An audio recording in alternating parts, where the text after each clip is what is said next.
Senate is about Nigeria and Nigerians.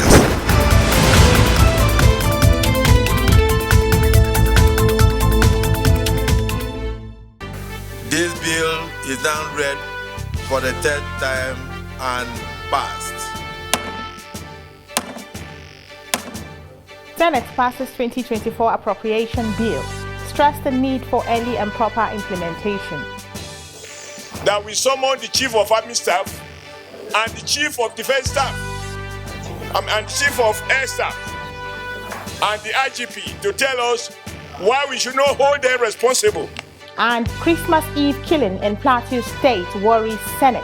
Task Committee to undertake thorough investigation. Compliments of the season, and good to have you join us on yet another episode of Inside the Senate, a program that brings to your screen activities of the Red Chamber of the National Assembly and its members. I am Aisha Muhammad Ahmed, your anchor on the program. On Saturday, 30th December 2023, the Senate resumed plenary after adjourning on Thursday, 21st December 2023, to give the Senate Appropriation Committee more time to receive and compile its report from the other committees of the Senate with regards to the 2024 Appropriation Bill. During the one-day plenary, the Senate passed the 2024 Appropriation Bill. Other matters were attended to during the plenary, sight and sound of which we shall bring to you on this episode of the program. Please stay with us. We are fighting for this democracy. This country will definitely improve in terms of development and progress. Nigerians deserve better living. What is the team and the legislature, they are going to put in their best for a better Nigeria.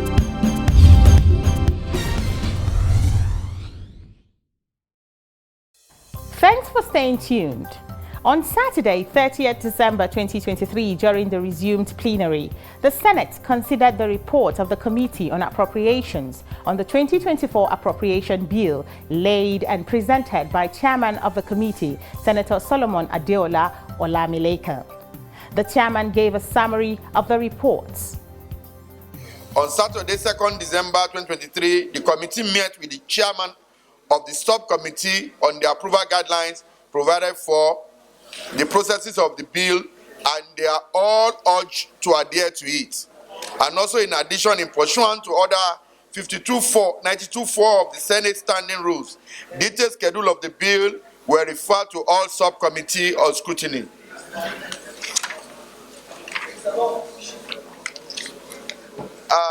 Mr. President, my colleague, I wish to state here that the submission and defense of the budget report by subcommittee before the Appropriation Committee was scheduled for 5 days, Wednesday 13 to Sunday 17 December 2023. However, this was later extended to another 4 days between Monday 18 to Thursday 21st of December due to delay experienced by some subcommittee to meet the MDAs and harmonize their report with their House of Representative counterpart. The chairman also highlighted the revenue projection for the 2024 Appropriation Bill.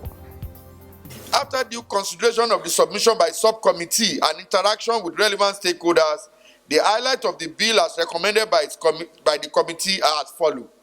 Aggregate expenditure, 28 trillion, 777 billion, 404 million, 73,861 naira. Statutory transfer, 1 trillion, 742 billion, 788 million, 786 million, 788,150. Recurrent expenditure, 8 trillion, 768 billion, 513 million, 380,852. Capital expenditure, 9 trillion, 995 billion, 143 million, 298 naira 28. The GDP stood at 3.88%. According to the chairman of the Appropriation Committee, The executive forwarded requests for additional funding and some items of expenditure which were not included in the bill as initially submitted by the executive. He also highlighted adjustments made to the bill and further highlighted observations made by the committee. 1. The foreign exchange differentials. 2. The GOE revenue increase. 3. The GOE personnel reduction. 4. Service-wide vote weight adjustment. And 5. Reduction from service-wide. Observation. The committee observed as follows. 1. 2024 Appropriation Bill was presented to the National Assembly late, and this is against the Fiscal Responsibility Act that required the bill to be presented for not less than 3 months before the next financial year, which puts intense pressure on processing of the bill. 2.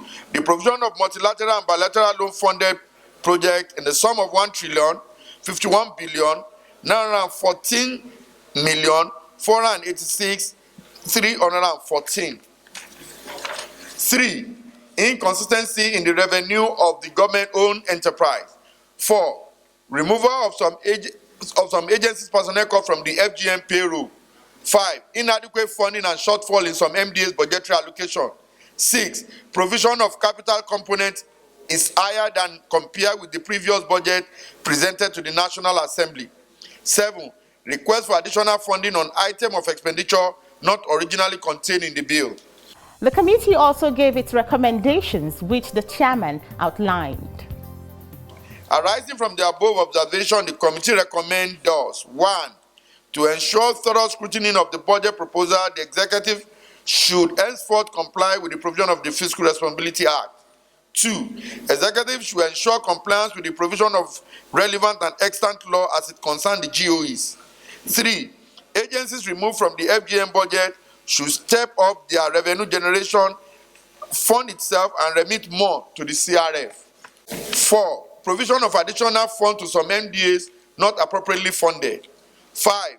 Executive branch is encouraged to sustain the increase on capital component over the recurrent to ensure developmental program across the country. And 6. Additional funding were made available for some MDAs. After receiving the report, the Senate reserved into the Committee of Supply to consider parts and clauses of the reports. Short title, clause 13, page 3. Those in favor say aye. Long title, page 1. Those in favor say aye. Those against say nay. The ayes have it.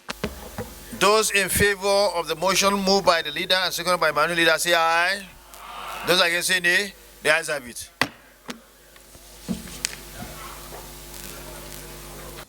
After resolving back to plenary, the bill was read a third time on the floor of the Senate and passed. This bill is now read for the third time and passed. Senate President Godswill Akpabio commented on the passage of the 2024 Appropriation Bill. Our work does not end here.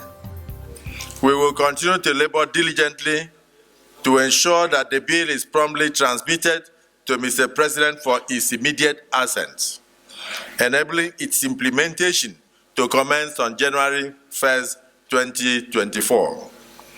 I also wish to express my deep appreciation to my esteemed colleagues for your patience, for willingly truncating your Christmas holidays and Christmas celebrations, and even particularly your New Year holidays and recess to ensure the completion of this national duty. Some lawmakers also made submissions regarding the 2024 budget. We face this budget squarely. That is why you can see the National Assembly is still sitting, even up to the 30th of December. It hasn't happened before. It's unprecedented. But it is because we want to continue with the tradition of ensuring that the budget starts by the 1st of January. So we hope that by 1st of January, Mr. President should assent to the bill. But the most important thing about this budget is that if you look at the capital allocation, it has moved from 8.7 trillion that it was when the budget was submitted to us to now 9.9 trillion. What that means is that the capital allocation is now higher than the recurrent. When the budget was initially submitted, the recurrent was higher than the capital. And the situation where your capital is not higher than your recurrent, you are not doing well. Something is fundamentally wrong somewhere. If I bring a budget of 28 trillion and I increase by 1.7 trillion, it means that I'm going to have additional projects. Rather than reducing the budget by 2 trillion, and then I have less project for the people. Are you sure you guys are not going to be accused of padding the budget again? The increase didn't come from National Assembly. It's come from exigencies of the executive. It's not that National Assembly increasing anything. We don't have business with budget. And mind you, we cannot write budget for ourselves. So it's the budget presented by the executive. For instance, judiciary wants an increase to build more courts. Will you say you don't want to accommodate them? This is just what is happening. Let's now take a break to open the Senate's notebook. Please stay tuned. A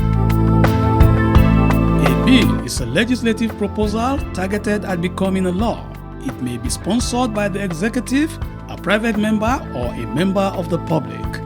It is considered to be read first time when the Senate leader presents it to the floor, read by the clerk of the Senate, after which the presiding officer reads it and seeks the floor's concurrence through a question. When this is done, a date is allotted for its debate, leading to second reading and referral to a committee for further legislative action. The committee in working on the bill may organize a public hearing for public input. The report of the hearing is compiled and presented to the Senate plenary for more legislative action that will eventually lead to reading it the third time and passage. When passed, it is referred to a joint committee of the House for concurrence, after which it is presented to the executive for signing into law.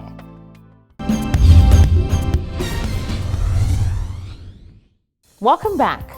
Still on the activities in the Red Chamber of the National Assembly last week, the Senate considered other matters, among which was the considering and approval of the request of President Bola Ahmed Tinubu on securitization of the Ways and Means advances of the federal government outstanding debt balance. Report of these and more coming your way as compiled and presented from our studios. Okay.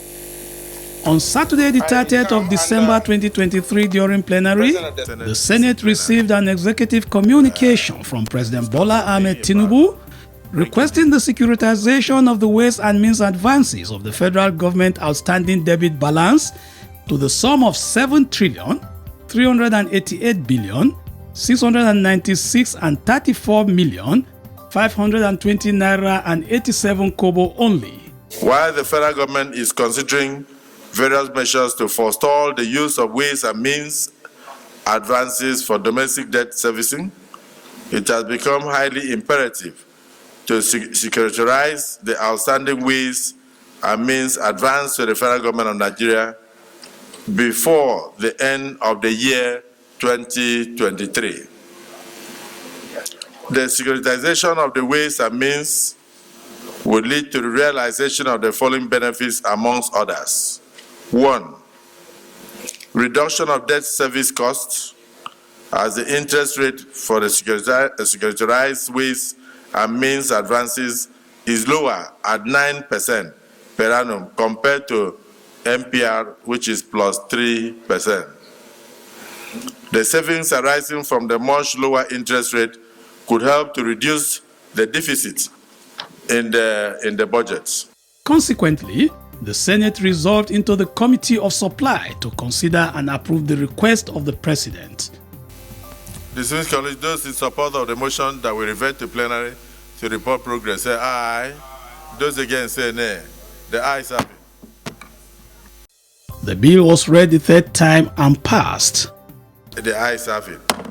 Senate should urge the Federal Minister of Humanitarian Affairs. On the same day, the Senate considered a motion moved under matter of personal explanation by Senator Plank Diket Sato from Plateau Central Senatorial District on the unfortunate attacks and killings of innocent members of some communities in part of Plateau State.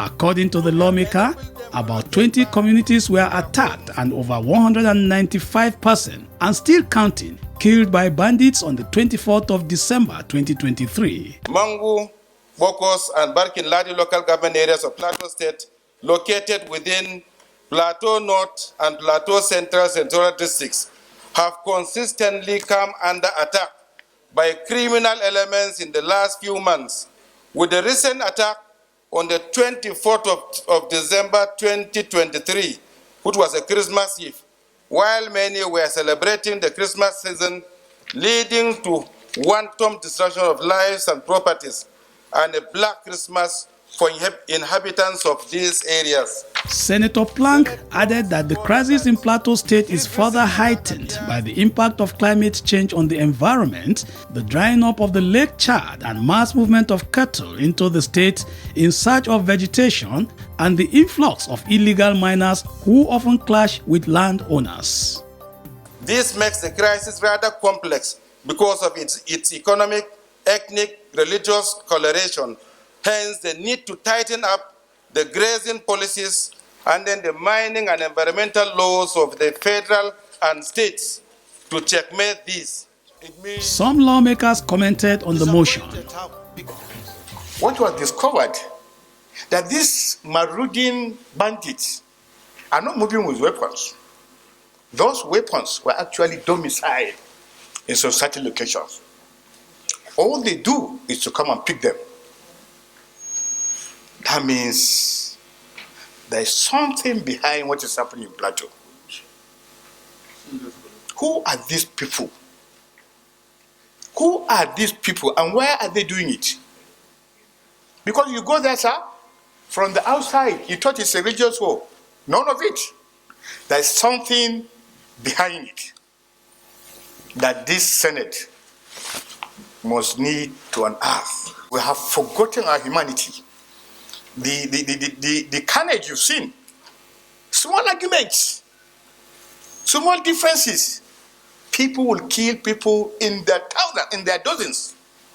When this administration came on board, one of the initial steps that made this government very popular was a change in the leadership of the security system in this country. We all applauded Mr. Senate President that he had started well. And the service chiefs that came before the Senate appeared to be people that are capable of delivering on their mandates collectively. But 6 months down the road, the single colleagues, there appears to be no difference from what used to be the case in the preceding administration's tenure. I think there is need for us to call these service chiefs again. In Plateau State, because of several crises, we have proliferation of outfits. We have the creation of Operation Safe Haven, all funded by the state government. We have the Operation Rainbow, funded by state government. That is increase in the capacity. Of recent, we created the Kerang Rescue, which is an Air Force base with helicopters. The issue of Mangu, many people were killed around Kerang. Where was the Air Force? Where are the helicopters? Today, sir, we discussed about Tucano jets. We are told that Tucano jets are not available. We discussed about drones. The drones are available. My spirit is that we must first of all deal with the criminals, because before we come back to deal with the internal situation.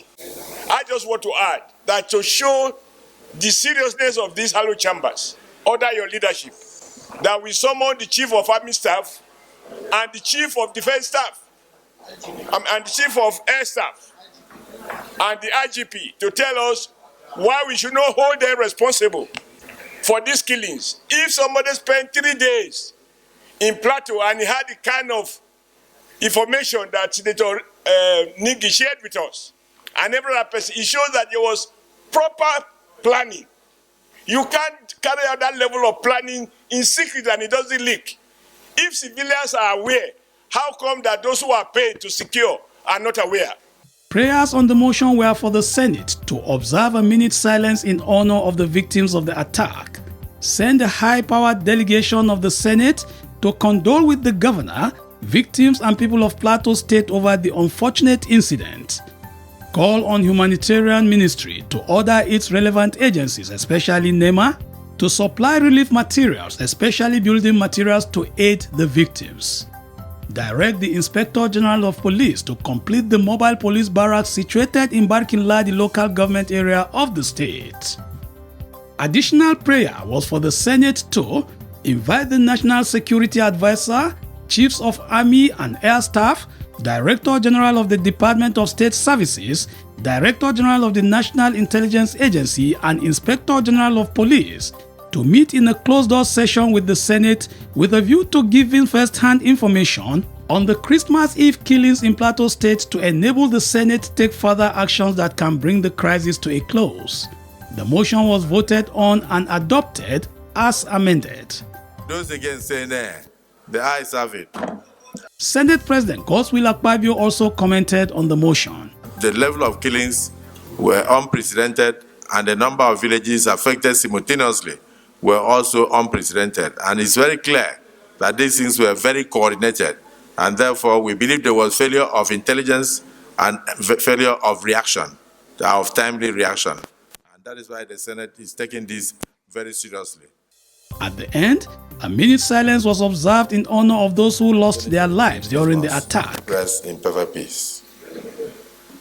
Also earlier during plenary, Deputy Senate President Barau Jibrin and Senator Jimo Ibrahim from Ondo South Senatorial District rose under matter of personal explanation to announce the death of former Speaker of the House of Representatives, late Honorable Gali Umar Naaba, and former Governor of Ondo State, late Rotimi Akeredolu, respectively. Late Honorable Naaba passed on Tuesday the 26th of December 2023 and has since been buried according to Islamic rites, while late Governor Akeredolu passed on Wednesday the 27th of December 2023. In their honor, a minute's silence was observed by the Senate. Rest in perfect peace. Having exhausted the items on the order paper, the Senate adjourned plenary until 23rd of January 2024.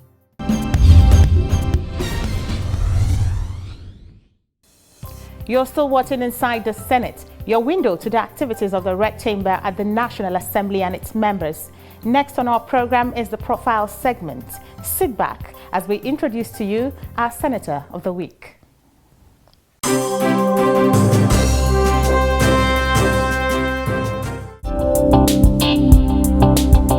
Senator Salisu Shuaib Afolabi, also known as SARS, is a member of the 10th Senate representing Ogun Central Senatorial District. He was born on the 4th of August 1964 in Abeokuta, Nigeria. Senator Afolabi holds a degree in computer science from the University of Lagos, an MBA and an MSc in computer science, all from the same institution. Senator Afolabi began his career in the oil and gas sector, working for Total and Mobil Oil. He later became a banker at the defunct Equatorial Trust Bank and Pacific Merchant Bank. He also ran his private company Simplex Automation System, an IT solutions company, until he was appointed a senior aide to Governor Dapo Abiodun in Ogun State. Senator Afolabi is a certified business intelligence consultant, a fellow of the Computer Society of Nigeria, and an accomplished administrator. He is an award-winning information and communications expert and a respected voice in the ICT industry. From 2011 to 2014, Senator Salisu Shuaib Afolabi served in the cabinet of the former Ogun State Governor as Deputy and later Acting Chief of Staff. He was the candidate for Action Congress of Nigeria, House of Representatives Abeokuta North, Obafemi Owodi and Odeda in 2009, and he contested Ogun Central Senatorial District in All Progressives Party in 2015. He was also the candidate of the All Progressives Congress for the Ogun Central Senatorial District. Following the February 2023 general elections, Senator Afolabi was announced as the winner for the Ogun Central Senatorial District. His legislative agenda include children and women development, education and economy.